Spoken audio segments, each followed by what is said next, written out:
What's going on, everybody? Welcome into Chicago Bears Now. Day 3 of training camp is in the books. And I said, you know what? It might be a 3-day weekend for me, but I'm going to hop on the show, do a little episode reaction for you guys. We got some injury notes I want to discuss.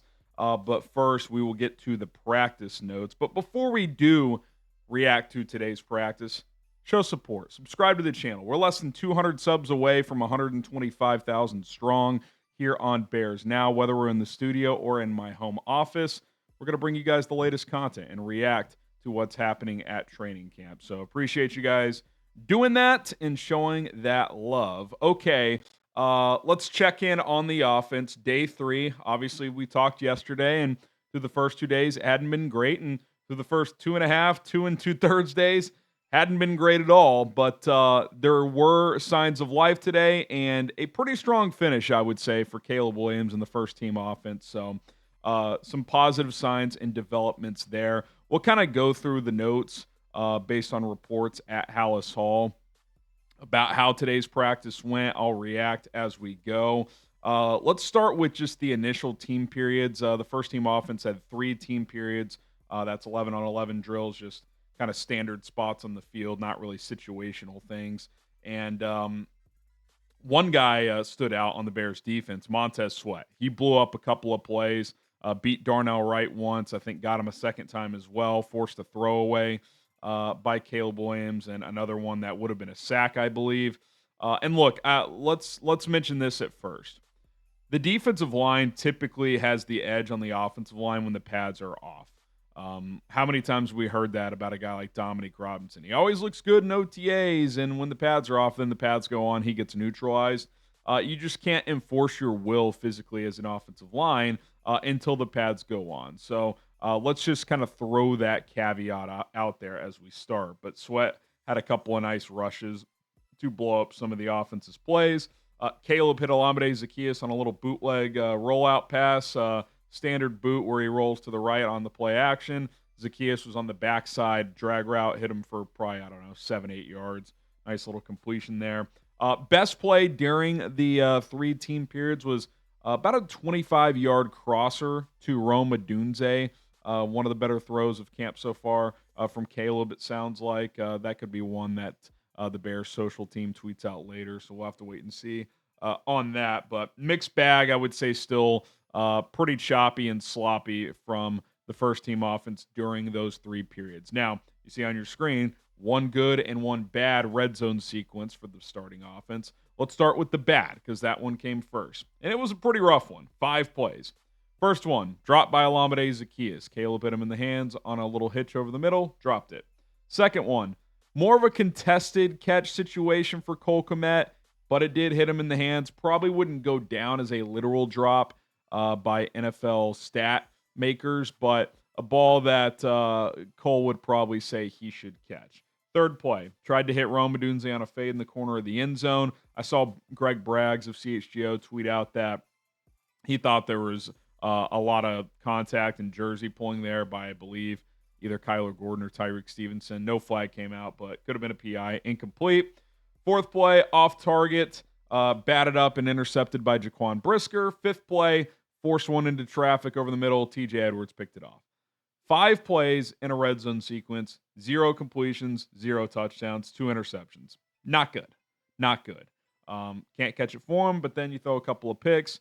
Just a really bad sequence, and I was like, gosh, I really hope that's not the end of the practice. Luckily, it wasn't. A lot more here. They had another red zone sequence, 4 plays. Front pylon throw to DJ Moore. Tyreek Stevenson, good coverage, batted it away. Second play, Roshan Johnson carry gets stuffed. Third play, Caleb hits Rome on a nice crosser for a touchdown.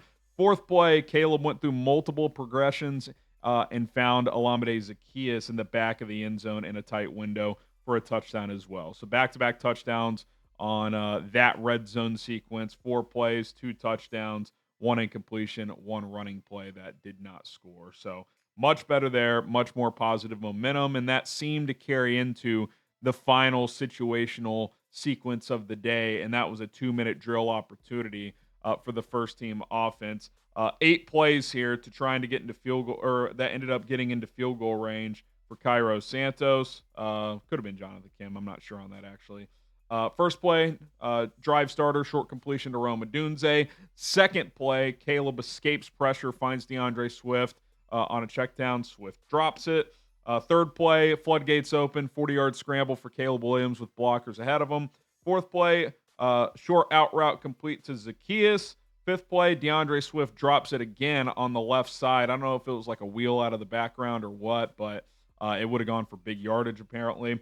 Sixth play, Ozzy Trapilo false start. Seventh play, Caleb rolls out left, hits Devin Duvernay for a big play. First time we've heard Duvernay on a notable play so far in camp. And then eighth play, short completion to Olamide Zaccheaus, and then they kick a field goal. So a lot of good in there. Obviously, had a couple drops by Swift, who by all accounts has had a really good camp, but got to catch those. We need him to be a factor in the pass game. Trapilo had the false start.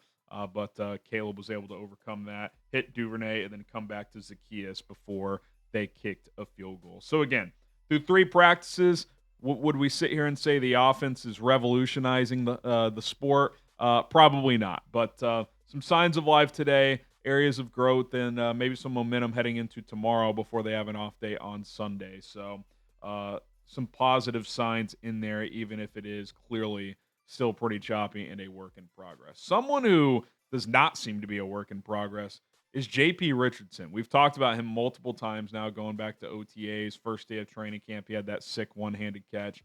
He continues to impress. Courtney Cronin tweeted out she continues to write his name down. Several catches again today, including back-to-back at one point. Him and Tyson Bagent were working with the third-team offense, so again, they continue to rotate Tyson and Case Keenum, second and third team. Today, Tyson was with the threes, was throwing to JP Richardson a lot, made a lot of plays. Now, let's add context to all of this, because a lot of positive from Tyson Bagent, it sounds like. Well, he's working with the third team offense, which goes up against the third team defense. Not diminishing what he's doing. I like Tyson, but, if we're going to freak out about Caleb and the starters, I think we need to add context. It's like, well, you're going up against the starting defense. Case going against the number 2 defense today. Bagent going against the number 3 defense today. So there is context to all of this stuff. But J.P. Richardson is a name to watch. I'm telling you. I think I'd be shocked if he wasn't at least on the practice squad. And who knows? Maybe he pushes for a roster spot. I would imagine he gets some opportunities to return some punts in these preseason games to show his value there, something he did quite often at TCU, especially this past year. Okay, we have a new Jaylen Johnson update, not from the Bears, but from Brad Biggs. He hopped on the score this morning before today's practice.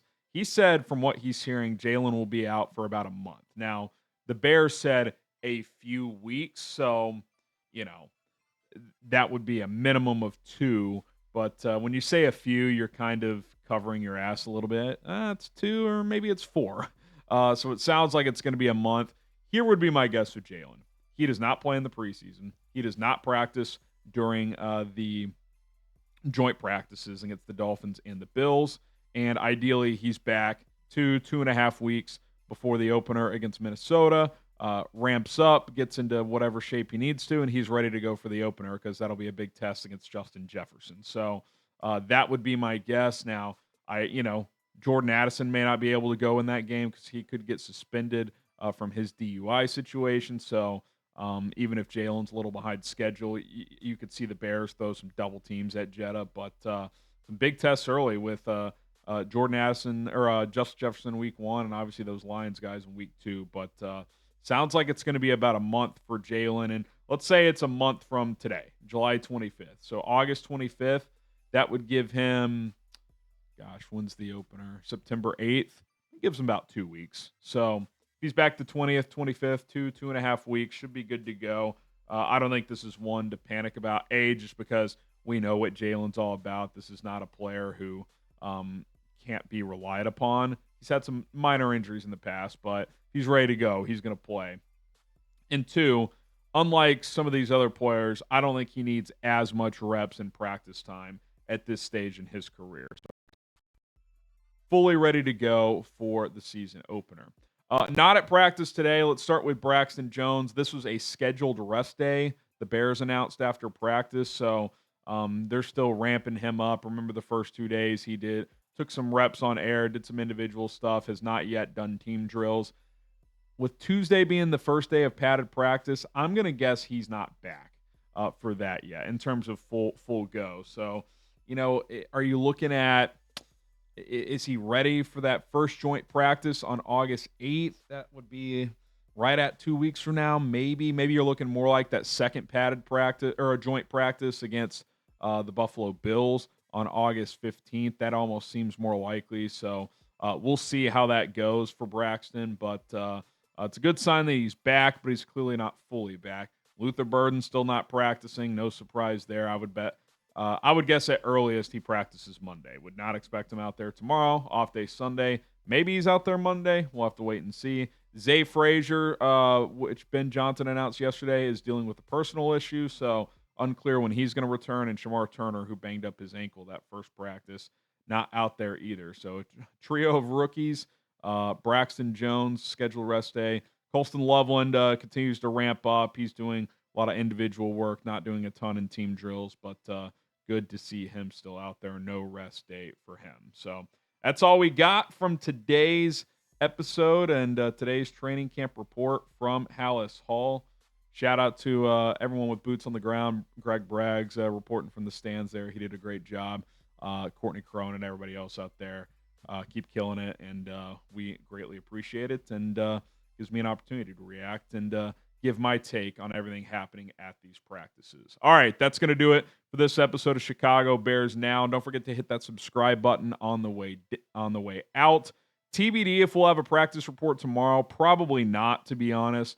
I've got an engagement party for my brother-in-law to go to, so probably won't be able to react to tomorrow's practice, but we'll have some sort of content go out on the channel.